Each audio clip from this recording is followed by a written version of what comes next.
98 में एक फिल्म आई थी तू चोर मैं सिपाही, और उसमें तो कौन चोर था और कौन सिपाही इस फिल्म को तो आपने देखा ही होगा। लेकिन सेम कहानी आज जो है मोतीपुर में चल रही है। यहाँ पर कौन चोर है कौन सिपाही इसका पता नहीं चलता है, लेकिन एक दूसरे को सभी लोग चोर ही कह रहे हैं। नमस्कार, आप देख रहे हैं जी न्यूज बिहार में आपका स्वागत है। और लगभग कई दशक के बाद मोतीपुर नगर निकाय की चुनाव हुई, जहां पर जनता के हाथों में नगर अध्यक्ष का बागडोर दे दिया गया, और बागडोर भी उस खुशी से दिया गया कि नगर की जनता जो है अपने विकास पुरुष को चुन सके, और चुन भी लिया। लेकिन मामला जो है बिल्कुल इसका विपरीत होते चला जा रहा है। आप देख सकते हैं कि नगर परिषद में आए दिन खबर आ रही है, पूर्व अध्यक्ष और वर्तमान अध्यक्ष, पूर्व वार्ड पार्षद और वर्तमान वार्ड पार्षदों के बीच में महासंग्राम चल रहा है। और महासंग्राम भी किस प्रकार का चल रहा है, तो एक दूसरे पर आरोप प्रतिरोप लगाया जा रहा है। और सबसे दुखद घटना यह है कि आज नगर परिषद की जनता का सपना टूट रहा है। और सपना क्या है? विकास का सपना है, टूट रहा है। इन नंदी भौजी का झगड़ा यहाँ चल रहा है, और झगड़े में जो है विकास पूरी तरीके से बाधित है। हम आपको बताने जा रहे हैं कि आप देखे होंगे कि इससे पूर्व में जब वार्ड पार्षदों के हाथ में बागडोर होता था नगर अध्यक्ष का, तो वैसे स्थिति में मिथिलेश राय जो है इस बागडोर को संभाले, और अंजलि राय लगभग 10 साल 12 साल जो है सत्ता को संभाली सुरक्षित तरीके से, और जितना हो सका उतना विकास की, लेकिन विवाद नहीं दिखाई दिया। लेकिन वहीं पर नवनिर्वाचित 12,000 वोट लेकर आए कुमार राघवेंद्र खुद भी कहते हैं कि संघ बनानी चाहिए, लेकिन संघ वैसे लोगों के अध्यक्ष नहीं होना चाहिए जो हारा हुआ है। लेकिन मेरा मानना है कि सभापति जी को कुछ सीखना चाहिए, और सीखने के लिए तो शत्रु से भी सीखने की जरूरत है।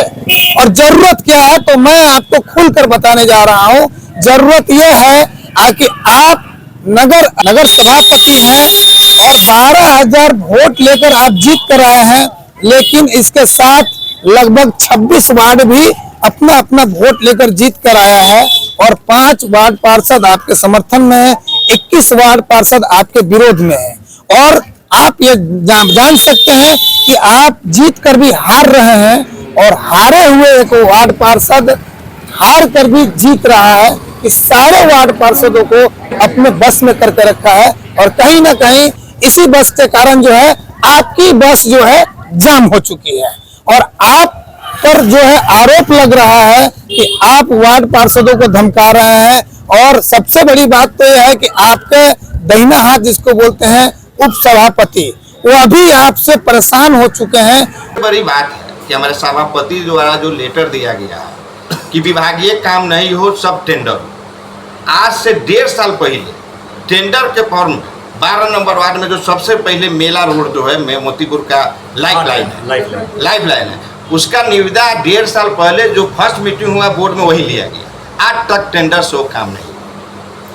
विभाग जो चाहे विधानसभा चाहे लोकसभा को विभागीय काम होता है, चाहे हमारा विभाग जो भी 15 लाख इसलिए न दिया है कि छोटा मोटा काम हो और जल्दी हो, टेंडर में जाने से लेट होता है, तो ये तो विकास में बाधा हुआ। नहीं, आपके कहने का मतलब अध्यक्ष बाधा डाल रहा है एकदम निश्चित। ये जो लेटर दिए हुए हैं ये तो हमसे परे हुए, हम लोग उस जगह पर रहते लेटर नहीं देते।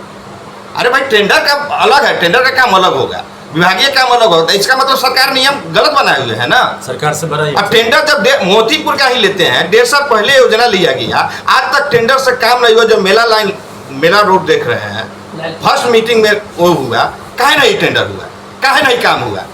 जब इतना विकास का काम गंगा बहाना है तो काम काहे नहीं है? उस पर आप लोग पूछिए कि काहे नहीं आज तक काम हुआ।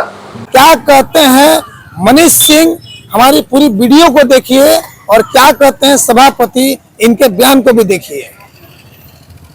नमस्कार, आपके सभी दर्शकों को मेरा आभार। कल दिनांक 7/10 को सशक्त अस्थायी समिति की बैठक 8 महीने के बाद बुलाई गई थी, जो कि पूरी तरह से बिहार नगर पालिका अधिनियम का पूर्णतः उल्लंघन है।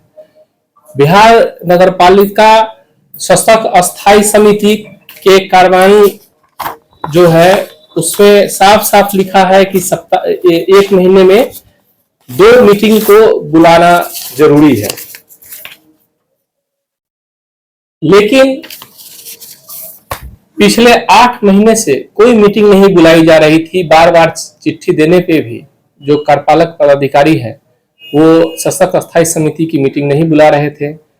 ये जब से ये कार्यपालक आए हैं लगभग 3 महीने, लगभग 2 जुलाई को इनका ज्वाइनिंग हुआ था। 2 जुलाई से 7 अक्टूबर तक एक भी मीटिंग नहीं बुलाई गई। इनको लगभग मैंने 5-6 लेटर दिया और लगभग 10 बार फोन पे और आमने सामने भी बात हुई, कोई ना कोई बहाना करके टाल दे रहे थे। जबकि सशक्त अस्थायी समिति से ही पूरे नगर पालिका का संचालन किया जाता है। तो ये पूरी तरह से एक प्रायोजित तरीके से नगर पालिका के काम को रोकने का प्रयास किया जा रहा है। मोतीपुर नगर परिषद क्या मतलब कार्यपालक तो आए हैं नगर में विकास के लिए, तो आखिर कार्यपालक की क्या भूमिका है कि आपके विकास में अवरोध पहुंचा रहा है? सशक्त अस्थायी समिति जो भी योजना सामान्य बोर्ड में चयनित होता है उसको सशक्त अस्थायी समिति के पास क्रियान्वयन का अधिकार होता है। आपको बता दें, बिहार नगर पालिका अधिनियम 2007 के 22वें एक्ट में लिखा हुआ है, धारा 22 में लिखा हुआ है कि सशक्त अस्थायी समिति द्वारा प्रयोग की जाने वाली नगर पालिका की कार्यपालक शक्ति इस अधिनियम और उसके अंदर बनाई गए नियमावली और विनियमावली के उपबंधों के अधीन सशक्त अस्थायी समिति द्वारा नगर पालिका की कार्यपालक शक्ति का प्रयोग किया जाएगा। जब एग्जीक्यूटिव पावर सशक्त अस्थायी समिति का है तो बैठक क्यों नहीं बुलाई जा रही है? कहीं ना कहीं इसमें अनियमितता और भ्रष्टाचार और पूरी तरह से काम रोकने की एक साजिश नजर आ रही है कि कार्यपालक महोदय को लग रहा है कि सशक्त अस्थायी समिति की बैठक बुला के सभापति हमारे जितने भी गलत निर्णय हो उसको रोक देंगे, जो मनमानी कर रहे हैं उसको रोक देंगे, इसी के लिए उन्होंने नहीं बुलाया। इस बाबत मैंने डीएम साहब को फोन भी किया 2 बार, उनको लेटर भी दिया और फोन भी किया। साथ में जितने भी सक्षम प्राधिकार हैं उनको भी मैंने लेटर देके सूचित किया था।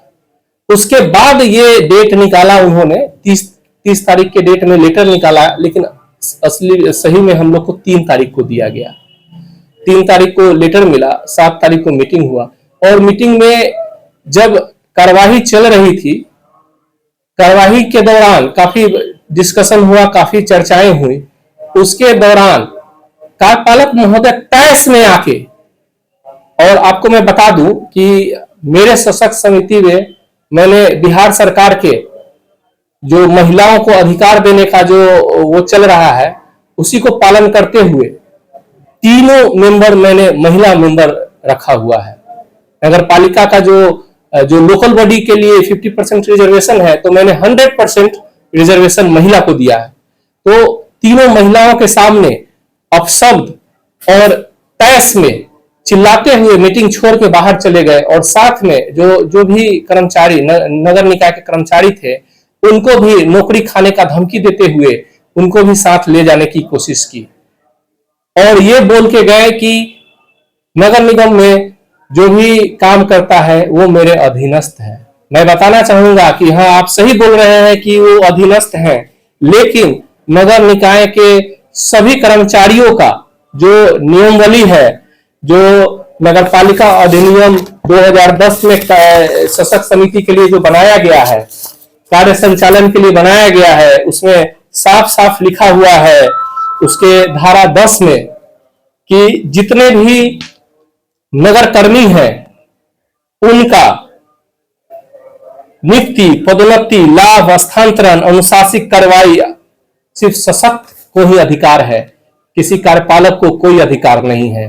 मैं ये बताना चाहता हूं कि आप कार्यपालक अधिकारी होते हुए अपने अधिकार को नहीं जानते हैं, तो कृपया करके जो बिहार नगर पालिका नियम हस्तिका है एक बार उसका अध्ययन करें और अपने अधिकार को समझे।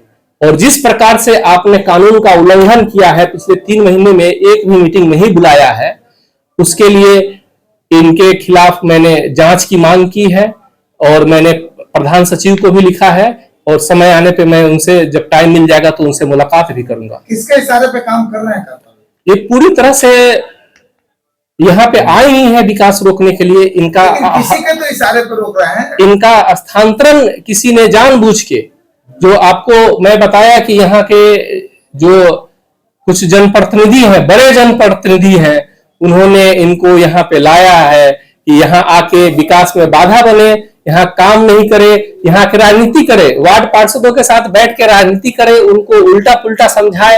और जो हस्तिका में लिखा हुआ है, ये जो मैंने प्रिंट करवाया है, इसमें वार्ड पार्षद का अधिकार, मुख्य पार्षद का अधिकार, मुख्य कार्यपालक का अधिकार, साथ में सशक्त का अधिकार, ये सारा जो मेरे पास है मैं सभी वार्ड पार्षदों को दूंगा और साथ में जो हमारे कार्यपालक महोदय हैं उनको भी दूंगा, क्योंकि जो नगर पालिका का अपना कानून इसीलिए बनाया गया कि ये सेल्फ गवर्निंग बॉडी है, ये खुद से अपने आप को चलाने वाली, इसमें सरकार का हस्तक्षेप नहीं होता है, राज्य सरकार का हस्तक्षेप नहीं होता है, लेकिन राज्य सरकार के गाइडलाइन के हिसाब से काम करना है, लेकिन हस्तक्षेप नहीं करती है। तो यहाँ पे कार्यपालक महोदय किस प्रकार से सभापति और उसके सशक्त अस्थायी समिति को पूरी तरह से गौण करके नगर पालिका का काम चलाना चाहते हैं, जो कि पूरी तरह से असंवैधानिक है।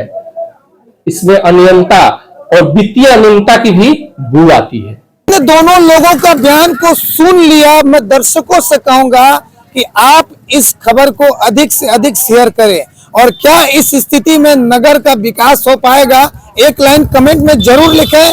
ग्राउंड रिपोर्टिंग पर जी न्यूज बिहार, धर्मचंद यादव।